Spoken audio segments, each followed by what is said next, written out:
Hey guys, YouTuber 100 here. Alright, and now here I am to talk about another version of A Christmas Carol. Now I'm gonna go over Mickey's Christmas Carol. So, yeah, this was the first of three Christmas Carol adaptations that Disney he has made. And yeah, Nostalgia Critic has said that this version was really his introduction to the story of A Christmas Carol, and it was actually mine too. Now, this was actually the first adaptation of A Christmas Carol that I had ever watched before in my life, and yeah, this is a really good version of it. I mean, yeah, this was really like a for a younger generation, like for like younger kids, this is like a really good way to really be introduced to the tale of A Christmas Carol. I mean, it is a really good way for kids to be introduced to it. I mean, yeah, of course, like in this version, you have like a bunch of different Disney characters in the roles of the characters of A Christmas Carol. Of course, you have, cleverly enough, Scrooge McDuck in the role of Ebenezer Scrooge. And does anybody know, I mean, was this like the original reason that Scrooge McDuck was actually created to be in this role of Ebenezer Scrooge? Because, I mean, it really does seem like a really, like, seems like either it's just like really big coincidence or this was the original reason of Scrooge McDuck's creation. I mean, it could be either one. But yeah, it is like very clever to have Scrooge McDuck in the role of Ebenezer Scrooge. You have Mickey Mouse as Cratchit in this version, Donald Duck as Fred. There's Goofy as Jacob Marley. You have like like the Ghost of Christmas Past is done by Jiminy Cricket in this version. The Ghost of Christmas Present is done by Willie the Giant, and yeah, his most well-known Disney appearance is probably in the Mickey and the Beanstalk short that was made by Disney. And also, The Ghost of Christmas Future was done by Pete, the big like cat. Is Pete a cat? Yeah, he's like that big kind of like mean. Like I'm not sure if he's really like a villain, but he's kind of like the mean kind of character. And so yeah, this version just like has a load of Disney characters, from whether it be like the classic characters like Mickey, Donald, Goofy, or all that, or if they were like in actual old Disney movies like that. Yeah, and it's really clever. As I said just a minute ago, yeah, this is a really good way for younger kids to be introduced into the story of A Christmas Carol, like I was, and like Nostalgia Critic was. Yeah, it's done really well. Yeah. And what's also like really impressive about this version is, despite the fact that it's only about a half hour, they do like manage to like skim through like the entire story of A Christmas Carol in that time, and it's still like you still like get the entire feeling of the story. Like you still get the emotional reaction and all that in this version, and yeah, it is pretty impressive. So in this version, it's basically just sticking to like the main concept and premise of A Christmas Carol. It doesn't really like go down into like other things. Like it doesn't really like go that much into detail about Scrooge's past, or does it really like show what actually happens very much in the future or the present actually. Yeah, in this version, like Fred doesn't really have that much of a role in here. I mean, the only times that Fred actually does appear is when he actually comes to Scrooge's counting house to make his invitation to Scrooge for Christmas dinner, and at the end of it, where Scrooge tells Fred that he will come to his dinner. Yeah. Yeah, and yeah, in this version, it just really shows like Scrooge really is just a cold, heartless man. Really, I mean, even like more like mean than he usually is. Like here, it just like shows like how greedy he can really be, and how he really doesn't want to do away anything with his money, and it really shows like how mean he can really be to like Cratchit and Fred and basically everybody. Yeah.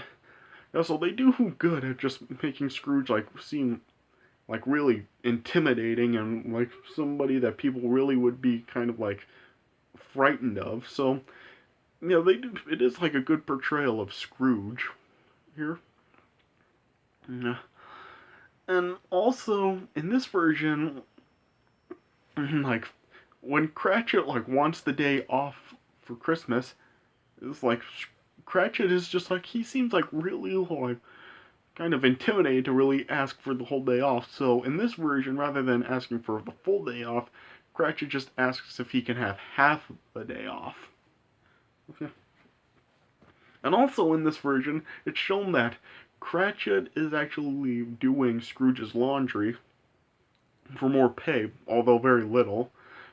Scrooge just gave Cratchit a raise by just a halfpenny, and Cratchit's normal regular pay was just like 2 shillings a day. So this really does kind of show like how cheap and how badly Scrooge really is to Cratchit. Yeah, yeah. And also in this version, like Fred is just like he's like literally rather than Scrooge just like turning down his invitation to Christmas dinner and basically just like shaking Fred off and just like basically just telling him to leave. This time, like in this version, Scrooge like literally kicks Fred out of the counting house. That was when he declines. Yeah.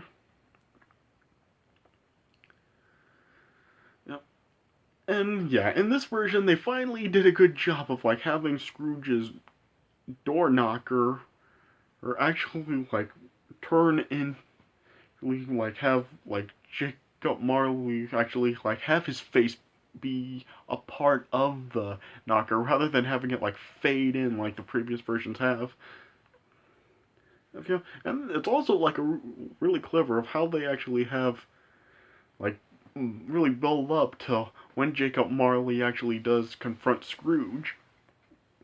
And like in this version, like as Scrooge is walking up his stairs, it actually shows like Jacob Marley's shadow, like just following Scrooge rather than like Jacob Marley himself. So really clever, like showing how Jacob Marley really actually is following Scrooge, and just like toying with him, up building up to the actual appearance of Jacob Marley. So they do that well.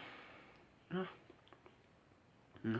And as I said in this version, like Goofy was in the role of Jacob Marley. Yeah. And yeah, in this one, like they actually have like Jacob Marley actually like dragging the chains rather than what was like in Scrooge, where like they did that badly thing of the chain that really looked really fake. It wrapped around him, and it also shows like there are other things like attached to the chains to make them a little heavier for Jacob Marley. Like had some trunks and a piggy bank and stuff, so he was carrying around other things rather than just the chains.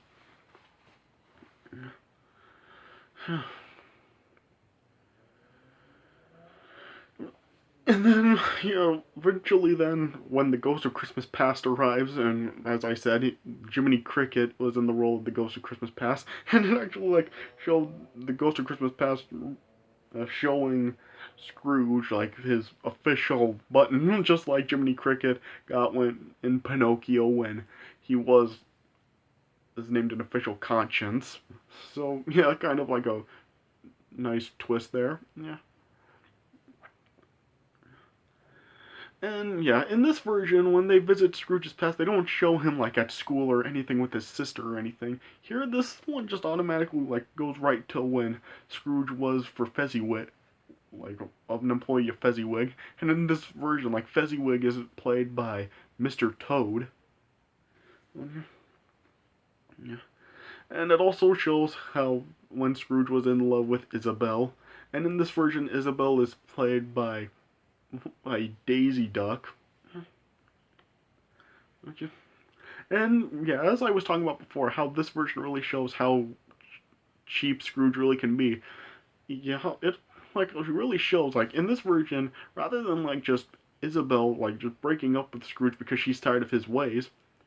In this version, really how it's done is Scrooge actually like basically dumps Isabel, and he just says like because of the payments that Isabel made on a honeymoon cottage, and because her last payment was late by an hour, he foreclosed the mortgage and basically dumping her in the process. So it really just shows like how cold Scrooge really became and how cold he really is in this version. And then once the Ghost of Christmas Present then arrives, and he showed Scrooge the what the position Cratchit and his family are in. This version actually shows like what small amounts of food they have. I mean, it just shows like the real small meal they have where just they basically have like a canary and a few peas, and yeah, that's all they have for their food. Yeah.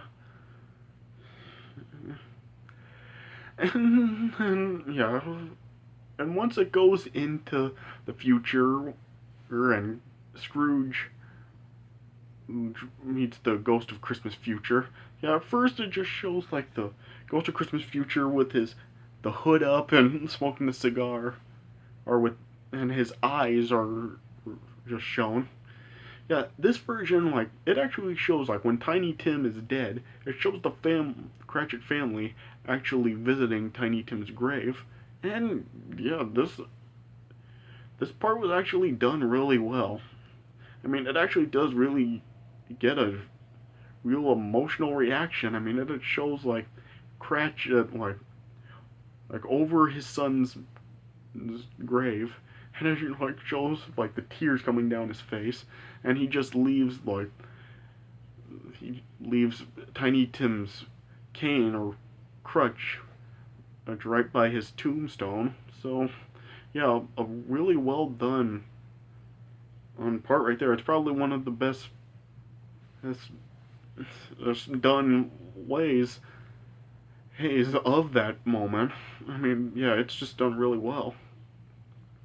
Yeah. And then once it shows, then when Scrooge is dead, and it just shows like the grave diggers, which are like the two weasels from the Adventures of Ichabod and Mr. Toad, burying them. They're just like basically laughing at the whole thing about nobody attending Scrooge's funeral.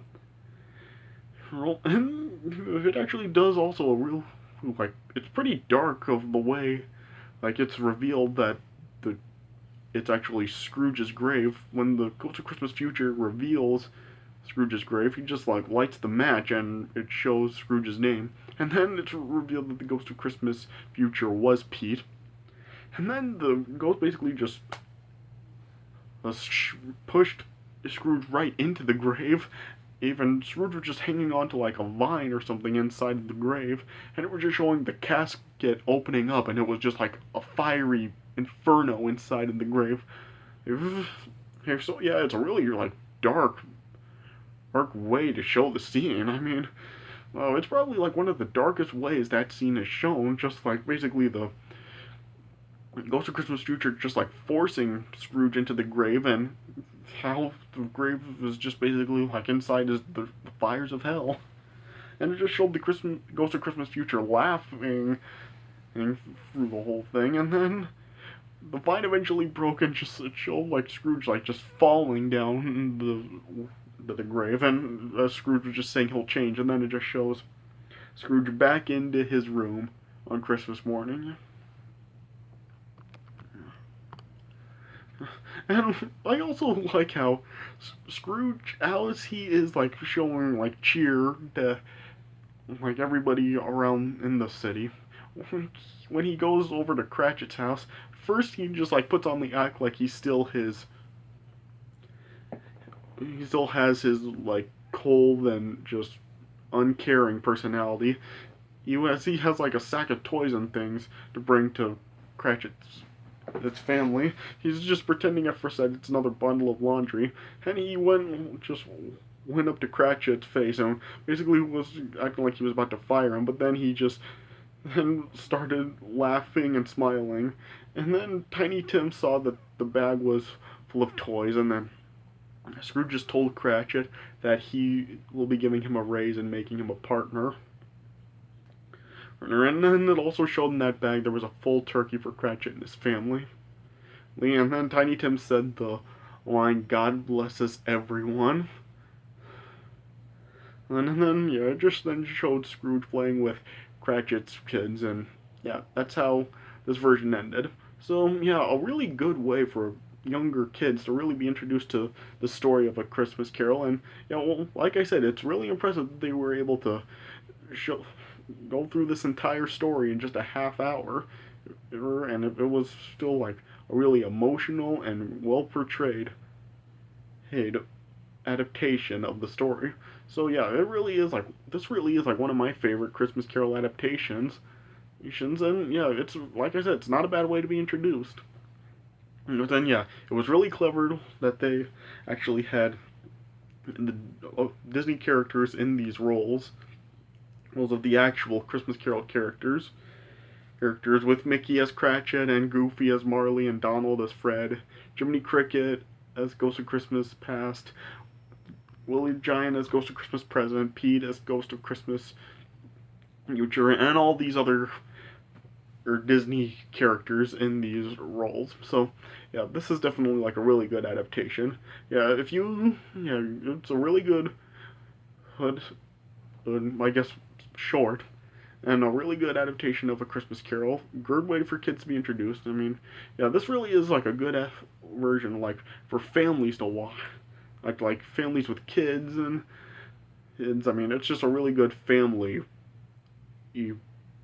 short for around Christmas time. So yeah, this is definitely a good thing to watch for families. So yeah, that's all I really have to say about this version. I mean, just a really good adaptation. So yeah, alright, so that does it for my video about Mickey's Christmas Carol. I hope you guys enjoyed this video. So yeah.